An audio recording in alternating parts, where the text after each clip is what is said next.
Welcome to Notepad Sports Talk. We have a lot of baseball to get into. It's been a long time, 6 weeks or so, since we actually made a recording. A lot of real life stuff going on. So, look, I'm not going to talk about that. Let's just go right into the baseball. Lots of stuff going on with Tigers, torpedo bats, surprises. And talk about surprises. I mean, today we get a walk off from Spencer Torkelson, game winning, like At the bottom, yeah.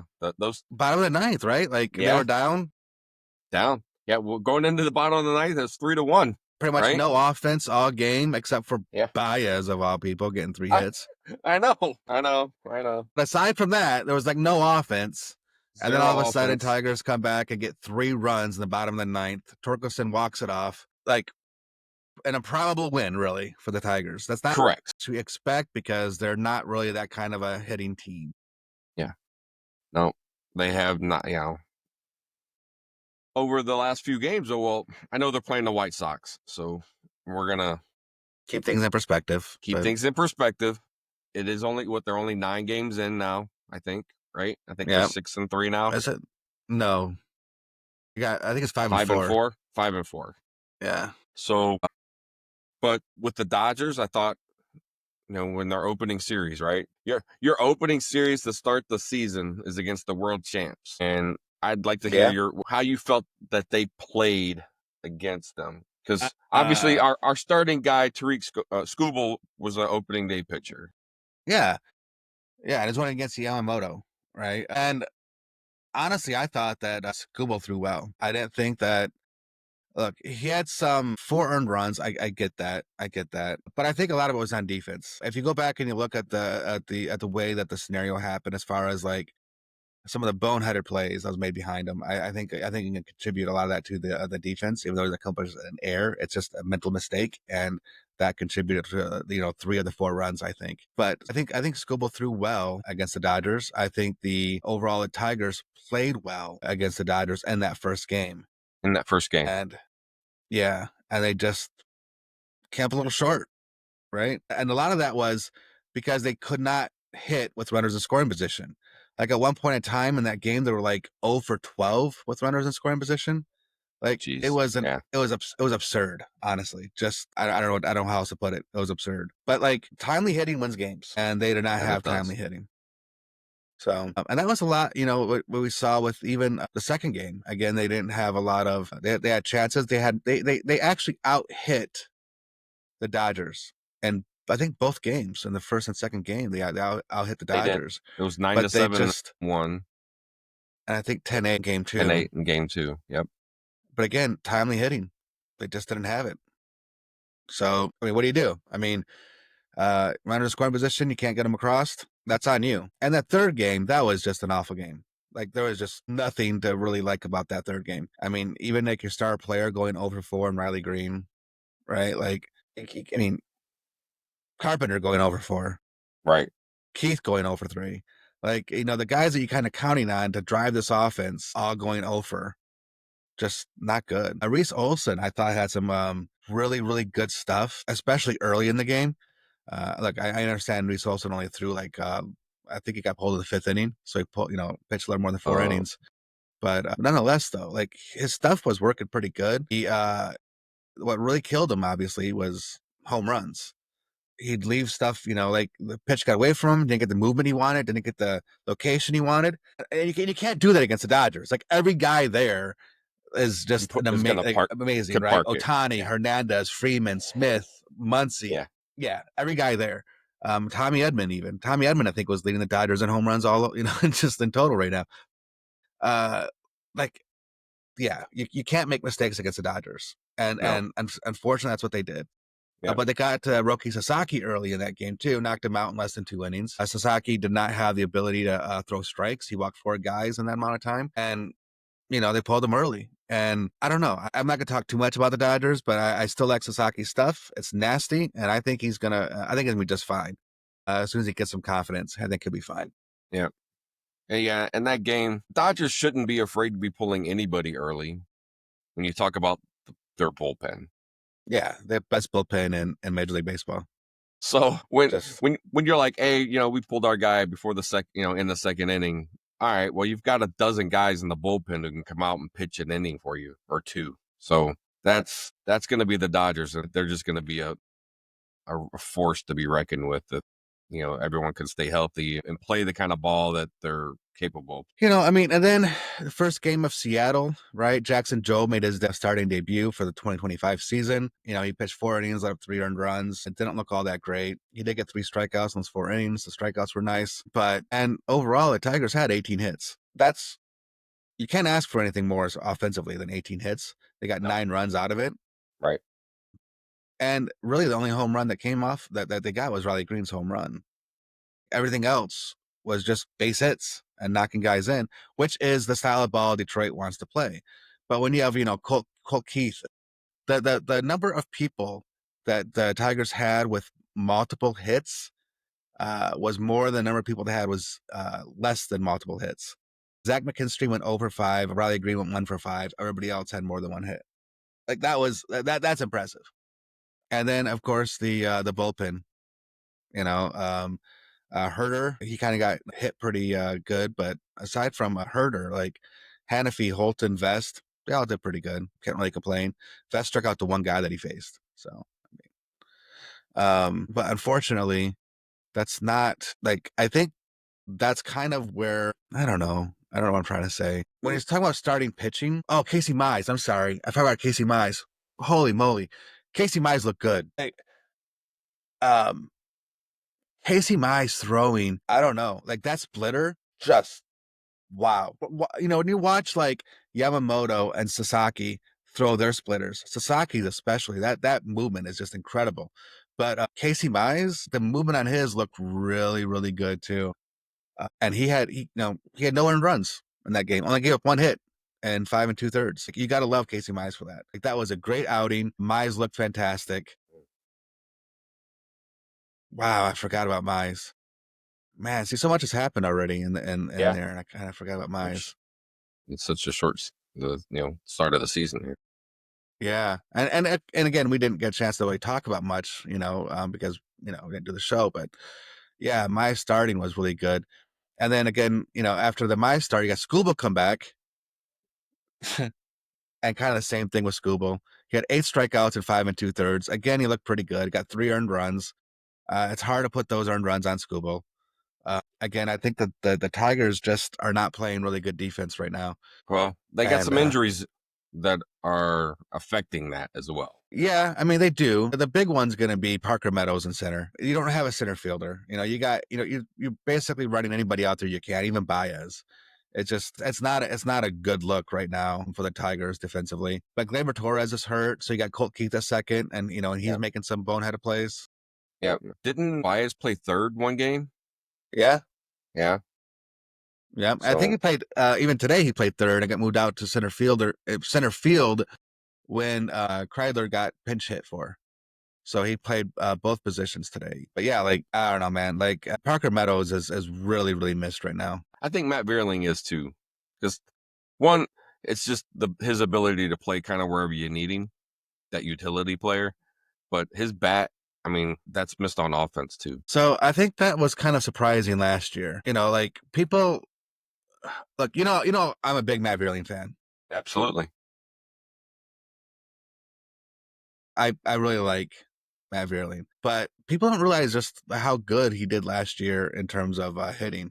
I mean, excuse me, I'm sorry. Wow, but he hit over 257 last year. Like, I mean, for Vierling, what the expectation is, that's really good. And he had 16 home runs. I think Vierling's, power tops out around 20. Like, if he gets 20, that'd be really good for him.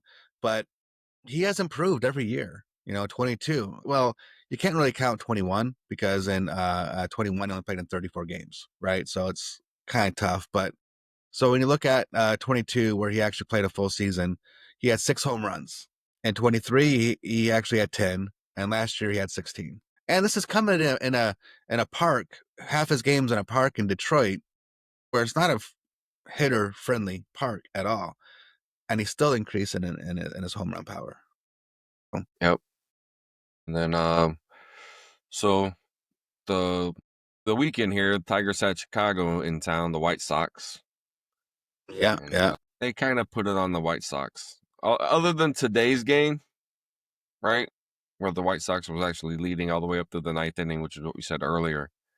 You know, um, it it seemed like a series where the Tigers were offensively putting some things together. Well, I mean, in the first game, I think Carpenter's one had 2 home runs. He kind of kept him in it in the early goings. Riley Green, I think that was the game that he almost hit for the cycle. So yeah, like a great game, right? Yeah. Flaherty pitched well, 7 Ks and 5 2/3. Only gave up 2 walks. Yeah, and then Maeda kind of almost lost the game. Well, actually, lost the game. Like he gave up 3 runs in the ninth inning, made it a little bit close, right? Because Tigers went in the ninth, 7-1. Yeah, that game was not close. No, it was not Like, close. no, The score was a lot closer than what the game then actually was as a whole. exactly, and how the Tigers played that game. Absolutely. Yeah. And then the second game again, they win 7-2. Right, Reese Olson again started that game. He only gave up those 2 earned runs over 6 innings, which again, when you're talking about like a fourth or fifth starter, like that's what you hope for. Right. Like you kind of hope. Well, actually, kind of hope for just no more than 3, and he gave up 2. So hard. Good job there for Reese Olson. And again, the guy's kind of a hit. Carpenter had another home run. Torkelson had a home run that game, but I don't know. Like, it just like this was a game in which I thought the hits came when they were needed as far as guys on base. Yeah. I mean, the runs came early in the first 3 innings. I mean, they were up 7-1 going Yeah. into the fourth, right? So, and after that, not saying the bats cooled down because the runs didn't happen. The run production wasn't there. And then today, man, like I said, like it was surprising. The Tigers scored 1 run all the way, and through 8 innings. In the ninth inning, them scoring 3. That's what you want to see. Yeah. Just Can they come and play 9 innings when they need 9 innings of ball and never say that they're out of it? right. That ninth inning was pretty awesome, right? Timely hitting by Ibanez, get the 1 run in. Torkelson again, 2-run double to win. That's exactly what was needed. But and I guess at the beginning of the show we were talking about surprises, and the first thing we talked about for a surprise was the game today. The fact that they went in the ninth inning. Like I did not expect them to come back and win the game. I thought the game was over, to be honest. Absolutely. And obviously they did. But I think Torkelson was a big surprise just so far this entire year, and a lot of it has to do with his new approach at hitting. He's not chasing. He's being a lot more selective at the pitches that he swings at. And I love that approach. Like last year, I was talking a lot about how Torkelson isn't hitting it to right field. And I thought that was the primary reason why he was struggling, because he was trying to pull Yeah. everything. And I still Right. think that a lot to do with it. Don't get me wrong. But Torkelson was trying to hit that outside pitch last year, and not just hit it, but tried pulling it. And I thought that was a lot of, caused a lot of problems for him. This year, he's being really selective on the pitches that he swings at, and he's just not really swinging at that outside pitch. So he's swinging at pitches that he actually is able to pull, and you're starting to see a lot more barrel rate, hard hit balls, and just a lot more misses. A lot less swings and misses. Yeah. What was that percentage you looked up about the sweet spot hit on the barrel? He's in the 98th percentile right now so far for this year. Last year, it was like 31 percentile or something. It was really bad. So not only is he hitting the ball, but he's hitting the ball in the right spot, right part of the bat to get the most out of it.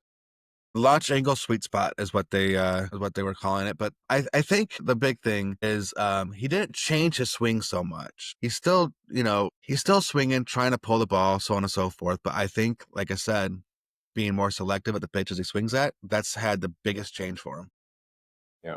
Yeah. I recently saw it was an old clip. It was a Pete Rose, and he was talking to old Yankee guy, anyway, and they were like, what did he do? Because when he got into a slump, when Pete Rose said he get into a slump, he says, I never was in a slump. He says, I never changed my swing. He says, I choke up on the bat, or I moved back in the box, I moved up in the box, I moved in closer to the plate, or I backed away from the plate, right?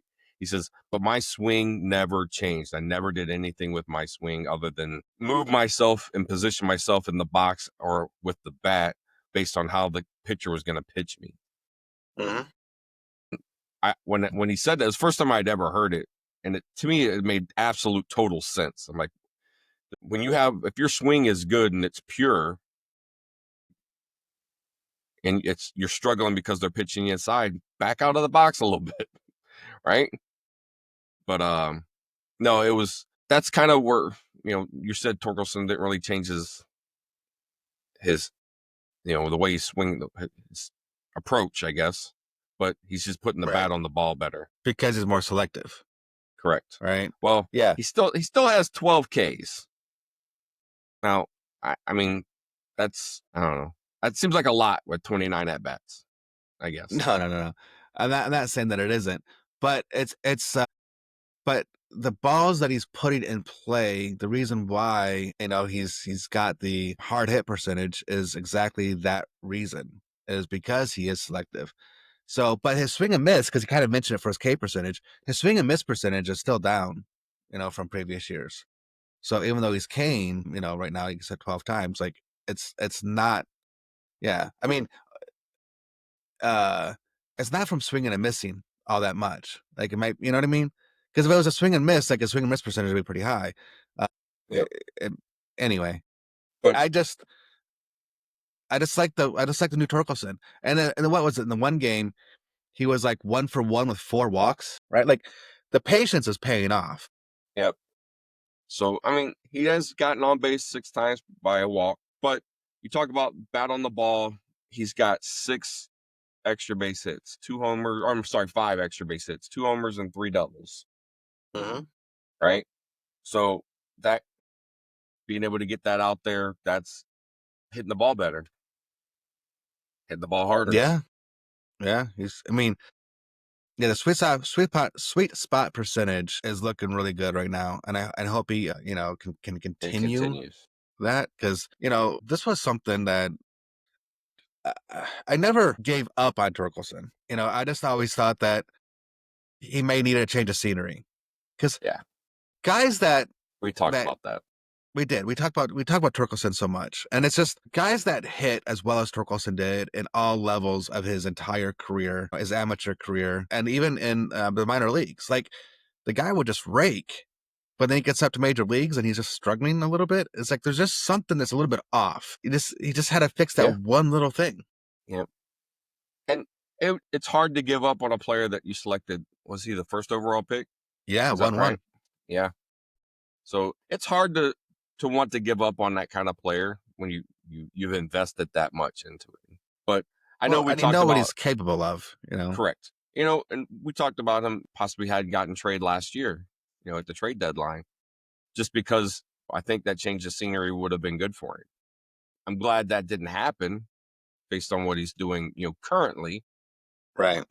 Yeah, I mean, a 324 average right now with an on base of 439, an ops of 1057. Like, yeah, like that's really nice to see right now. Absolutely. But yeah, the love Spencer Torkelson right now. I think that's a big surprise. I think another big surprise is Kerry Carpenter. He's got a few home runs, and one of which is off a lefty. And he's in the past he's struggled, of course.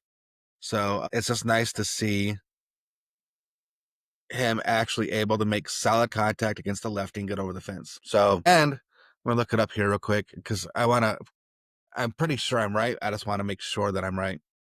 Yeah, that home run, what home run actually was an opposite field for Kerry Carpenter. But yeah, he's got with in Baseball Savant, red is good, right? Like red, hot, blue, cold, that kind of thing. And right now his exit velocity is 97 percentile. So average exit velocity is at 96.4 miles an hour right now. Like when the guy hits, he hits good, right? Yeah. He hits it hard. But anyway, yeah, Kerry Carpenter is looking really good. I think Kerry Carpenter may be the best pure hitter on the team right now. Yeah. Well, I know last year when he was hurt, because he missed a lot of games last year. Yes, he did. And then, like his bat, that power, that like it was missed. But not Riley Green, Jace Young. I know Everyone thought he was going to be the guy for third base this year. Coming out of training, did not play well, did not hit well in spring training, and got sent down to the AAA. But he is definitely hitting the ball down there. So I would assume we're probably going to be seeing him getting a phone call. Do you leave him down there longer? You pull him up sooner? Like with a Pull him player, up when you he's said there's a ready. limit. Yeah, like isn't there like an amount of time that they can put a player up back and forth in a season? Yes. Yeah. Yep. They have so So many options. yeah, I mean, you don't want to pull him up too soon, obviously, but you gotta, how do you know he's ready? I think you just know, right? Like, Yeah, baseball yeah, people just know. yeah. I mean, I think so.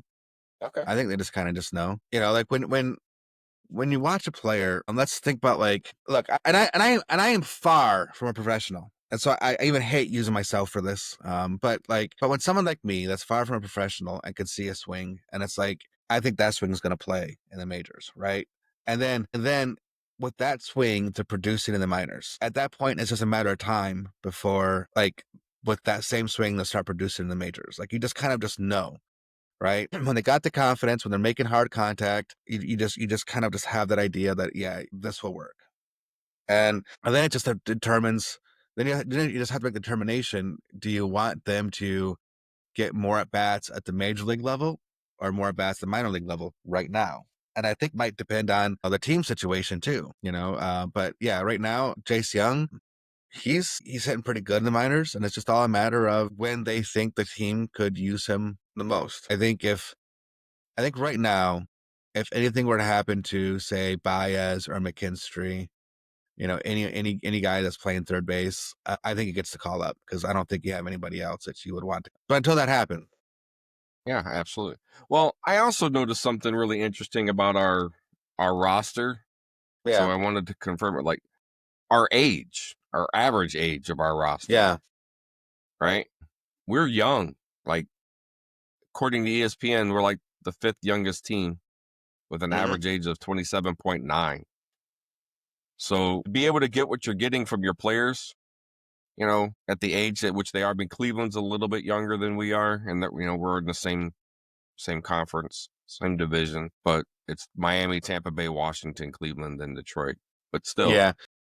I like that you're getting what you're getting from your team as young as they are. Miami goes young because they don't want to play any. They don't want to pay any veterans, right? That's like some other teams like Oakland. I'm surprised you didn't mention Oakland. I guess they're just paying some old vets or something. The They're actually minimum. number 6 at Yeah, 28.1. So that's kind of yeah. But yeah, the Tigers, like some of their older, player. I think Maeda might be the oldest. I think he's around 36 or something. yep, that's the oldest Just shoot age we have also. is 36 on the team. Yeah. Um, and Baez is like 32 or 33. I think they're kind of the seniors on the team, but everybody else is again pretty young. I think Carpenter's 26 or 27. Twerk is like 25 or 26. Skubal is around 28 or 29. I think Mize is around 28 as well. Just ballparking here, trying to think. Right. But yeah, but a lot of your players you're going to be counting on for years to come, like a Riley Green. You signed Colt Keith, to a deal before he even took one major league at bat. Carpenter, like those guys, like 23, 24 years old right now. Yeah. Well, what's Torkelson? He's like 26. Is he? Okay. Yeah, right around there. 26 or Well, I think 27. it's like his third this is like his third full season, right? Well, he got 22. Was it 22 he made his debut? And then he got drafted out of college too, right? So he already had some, he didn't get drafted out of high school. So that added to his age. Yeah, but I mean, look, you got to love what the Tigers are doing, the farm system that they Absolutely. built. Yeah. Best it's at least ranked in the top 3, their farm system. I know And everyone keeps MLB wanting to correct me, but yeah. MLB.com is number one. They got him number one right now. Okay. Yeah, but again, a lot of stuff's going to be, kind of get changed a little bit because, Jackson Jobe obviously be graduating from a prospect, and a lot of their other prospects on that list for the prospects that are in the top one, the MLB top 100 Only Job, I think, is graduating to the MLB this year. The other ones are either single A or double A right now. So they still got a couple years before they make their debut. And that's, I think, is when we're going to see some exciting baseball. That's what I'm really looking forward to. I would love to see, like McGonigal and Max, come into the league. I think those guys, McGonigal, if you guys have the chance, anybody out there listening to me right now, if you guys have the chance, look at or watch some of the games for the Tigers minor league organizations and watch McGonigal hit. Like, his entire hit tool, we're talking specifically not just power, but his ball to bat skills combined with the power that he has as an overall hitter, he might be in the top 10 in minor league baseball. Like, his hit tool is looking really good. I like McGonigal a lot. Max Clark, that guy's going to be, could potentially be a 5-tool player, but McGonigal, pure hitter, man. That guy, um, I there's a lot of talk for, some of these other organizations, bigger organizations that, get more coverage, Yankees, Mets, Dodgers.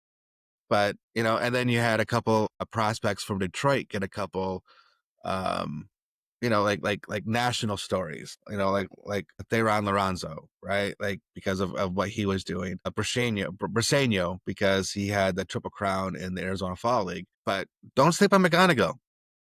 Right. I'm telling you. McGonigal, I think, is going to turn some heads this year. I don't know how we got stuck on that, but Look, I just, well, it took us down a rabbit hole because I started talking about that, and then this, and then the what. I throw it out there, and you pick it up and start running with it. That's how we work.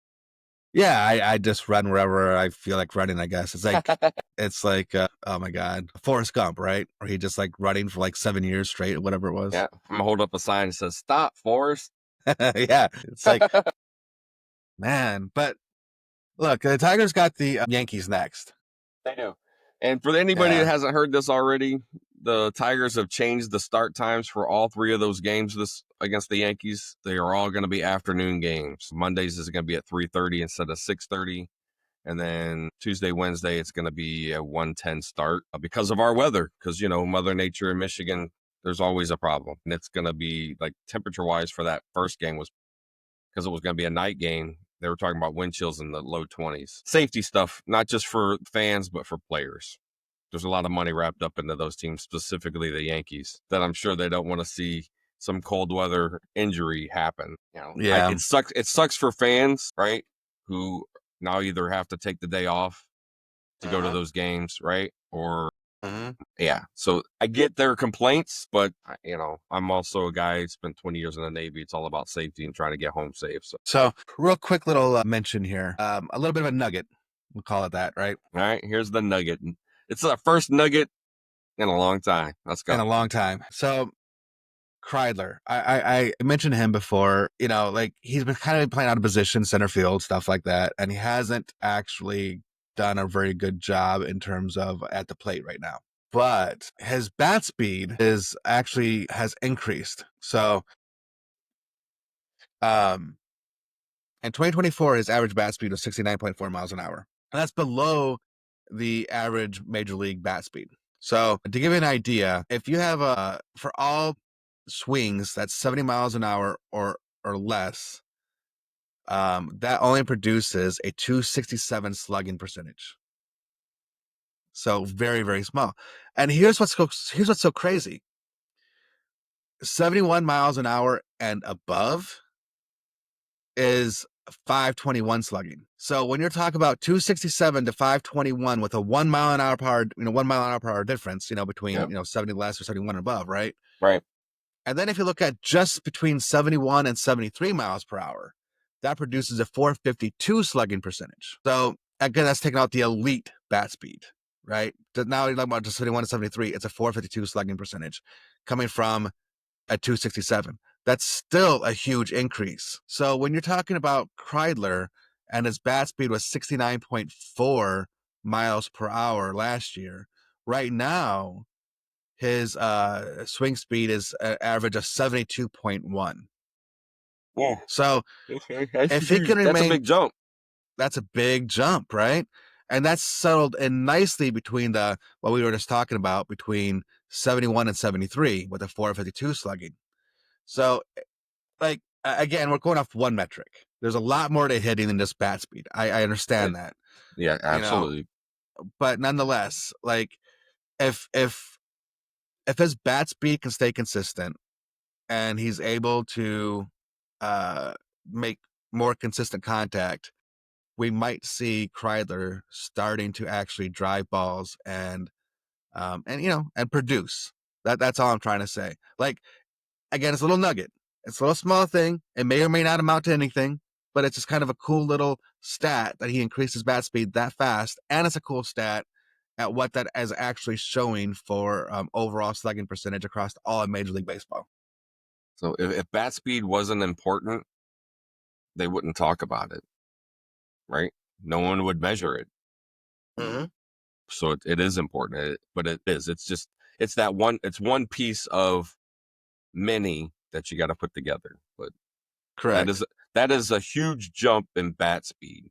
So It someone is. who's gotten into the gym and has been working on that. And he's a pretty big dude, too. I can't remember. I think he's like 6'3" or 6'4". Like, he's a pretty big dude. But at any rate, again, I just thought I would mention that. I thought that was pretty cool when I read it. Yeah. So with the season started, what's your over under? I got to ask because we didn't do this yet. So what's your over under for Tigers this year as far as win 80, loss? 85. 85. I'm gonna go 92. You're always so optimistic. 92. Okay. 92. We're gonna win it. We're gonna, we're not gonna be the wild card or the whatever it is. I keep confusing my football terms with my baseball terms. There's still a wild But card. they're gonna, but they're gonna win the division. They're going to defend it. I think Kansas City is going to win it this year. All right. I think Kansas City got way better with some of the pickups that they made. They got one of the best players in all of baseball, Bobby Witt Jr. I think the Tigers have an overall better pitching staff, especially in the starter area. But I really like Kansas City's position players. And then Well, Cleveland, you can't sleep on Cleveland, and actually no, you can't. Yeah, you can't. Minnesota, like, you can't sleep on Minnesota. Like, I think it's a tough division, honestly. Yeah, AL Central's gonna be tough. But but just watch Kansas City. I think they'll probably take it this year. All right, so 85 wins for my brother, 92 for me. Maybe we'll get lucky. We'll just split the difference. Yeah, maybe. We're not doing that. If you go over, then you lose automatically. That's Is right. that Right. No. We're not playing that. Whoever plays that rule in cornhole, it's not the rule. It's not the rule, guys. It's 21 or better. You just got to get to 21. You don't have to be on 21. And also, all right, Riley Green, I think will get some MVP votes this year. He's not going to win MVP, I don't think, but I think he'll get some second or third place votes and at least be on the ballot. And that way, I think that'll be a good win for him.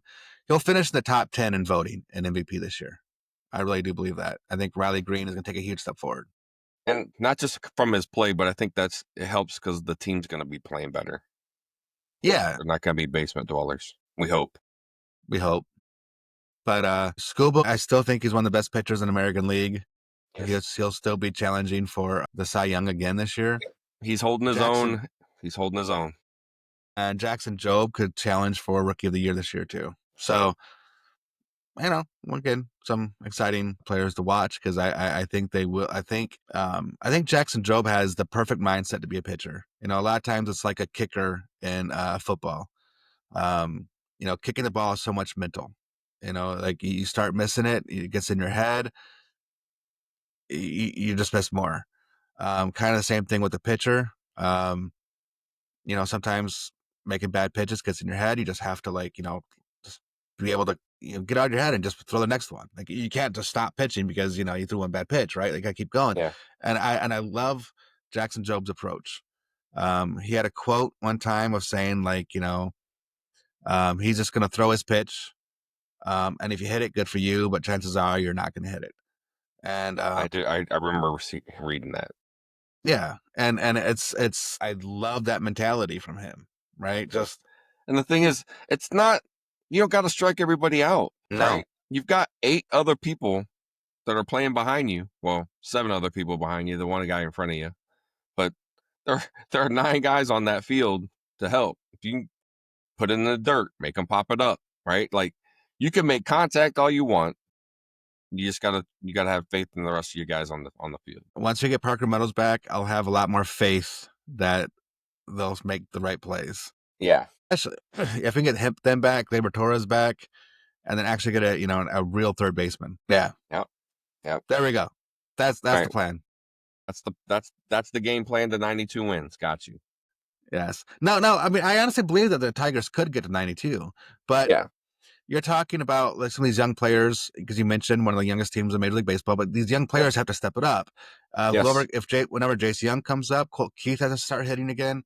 Yep. And that's what helped us last year at the end of the season after the break, is all of those young players, the people that you wouldn't have expected to contribute were contributing. They had some unexpected contributors, but also it was timely hitting. Tigers wouldn't, like right now, Tigers are scoring like 7 runs in multiple games, which is pretty amazing, honestly. But last year they were scoring like 3 runs, 4 runs, 2 runs, and the pitchers had to do a lot of that work and carry the team a lot of the ways. But when they scored 4, I forgot what it was. We did a quick little count last year, and it was like when they scored 4 runs over the course of like 20 games, they ended up winning like more than half of them or whatever it was. I actually think it was like, if you look at just the games in which they scored 4 runs and nothing else, I think they were winning like 80% of those games. They scored 4 runs or more. And when they scored 3 runs or less, they were losing like 80% of those games. It was something like that. I forgot exactly what the numbers were, but because we did it right shortly after the All-Star break when we started counting, and it was before they went on that pretty good run. But at any rate, it was that's what we're talking about. Like, it was timely hitting, just getting those runs in at the times that those runners are scoring position, and they wouldn't score a lot, but. And that's why today's game was such a big deal. I think it was a big deal because I think it helps produce confidence. Like, even going to 9th inning losing, that Correct. you can come out as a winner. Like, that's it's a good confidence builder. All right. But I don't know. But look, we're kind of rusty. This is the first show in a while. We'll get better again. But nonetheless, it was fun getting back into it. Miss talking sports. And look, I mean, we say it all the time, but we got to do more because there's just so many sports right now to talk about, and we only talk about baseball today, but there's so many other things going on. Like, the Pistons are already made it. They're in the playoffs. The Pistons are in the playoffs. Look, now the Red Wings aren't playing horrible, right? UFL football started. Like, this last weekend, on the same day, they had the Red Wings, the Pistons, and the Michigan Panthers all played downtown. If you remember, you can go back to one of the first shows before the NBA season began. And I was talking about during the preseason. And I was saying, like, I'm excited for the Pistons this year. Like, the stuff that I saw some of the younger players playing, Osar Thompson, Ron Holland, and again, look, Cade Cunningham, you don't have to say Cade Cunningham. That dude is just going to be one of the best in the league, period. Like, that guy's he's already getting a lot of hype from a lot of players, guys who don't play anymore, but they're like, this guy, he's the guy. Cade Cunningham's a real deal, man. Like, he already is a superstar, but he's just going to keep getting better over the next 5 years. But at any rate, this team, I was so excited going into the season. I was a little disappointed how they started, but this is kind of what I expected. This team, that tough defensive team, is exactly what I expected. The way Cade Cunningham was playing, commanding the court, taking charge, the shots. I was so excited that the team was finally playing like I thought they would play. They had the biggest turnaround in NBA history from one year to the next. Yeah, it is they tripled their wins. Tripled their wins. Yeah, and in the playoffs. Look, so no team wants to run in Detroit. That's all there is to it. No team wants to play Detroit, especially and you know what the I first like? round of the playoffs. You know what I like about Detroit? They got a chip on their shoulder. Like, they are playing Pistons basketball that I remember. Yes. Right? Look, the Bad Boys and the Going to Work Pistons, both of them. Yes. They were really tough on defense. That was their game, being tough on defense. And that's exactly what they're doing now, is playing tough defense. And they don't back down to anybody. Those guys, man, like, they stick up for each other, and they will not get pushed around. Nope. Not Man, at it's all. so much fun to watch a Pistons game right now. Um, yeah, I wish I lived closer. It's been a long time coming, It right? has been. It has But been. they've got the right coach, I think. The ownership's got there. They're doing the right things. They're making the right player personnel moves. Just things are. Things are happening, man. I'm excited. Go Pistons, man. It is great to be a Detroit fan this year. Yeah, I can't argue with that. Yeah. The teams are winning. That's the Yes. main thing. We haven't had a champion. Last championship we've had. What was the last championship Had to we be the had? Pistons. Was it Was the it the Pistons? 08? I think so. And we I had a think the couple Tiger Pistons was the teams last go to the ones. World Series, but Yep. But no obviously it's championship. not the Lions. No. And the last Stanley Cup. When was the last Stanley Cup? Let's look.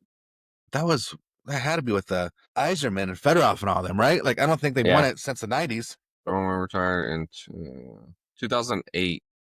The last Okay. one looks like 2008. 2007, 2008 season. Yeah. Okay. And I don't really remember that one. And Detroit Pistons. When was the last time? 4. It was Okay. 2004. So as the Red Wings then. Yep. Well, we had the 08 part, right? Sort of, right? Yeah. How's this? It's just been a while. It's been a while. Who was on that team? I gotta check it out. Okay. Okay. This was a team I was thinking of. I just didn't think it was in 2008. Yeah. Because that was the team with Dominic Hasek and in goal, Mm. Chris Chelios, right? Darren Helm, Lidstrom was still on that team as the captain. McCarty, she's not McCarthy. McCarty was still on. Yeah, Zetterberg. I just don't remember. I just forgot the year. That's all. I just forgot the year. All right, everybody. Well, we appreciate you sticking around with us. Hopefully we didn't lose all those followers that we've gotten because we've been gone for so long. But I hope you come back. Yeah, we have a lot. We have. Yeah. We there's a lot that we have to. We got to do more shows. But at any rate, appreciate everybody watching. We'll catch you next time. I don't know. All right, guys. Yep. Take care. Adios, guys.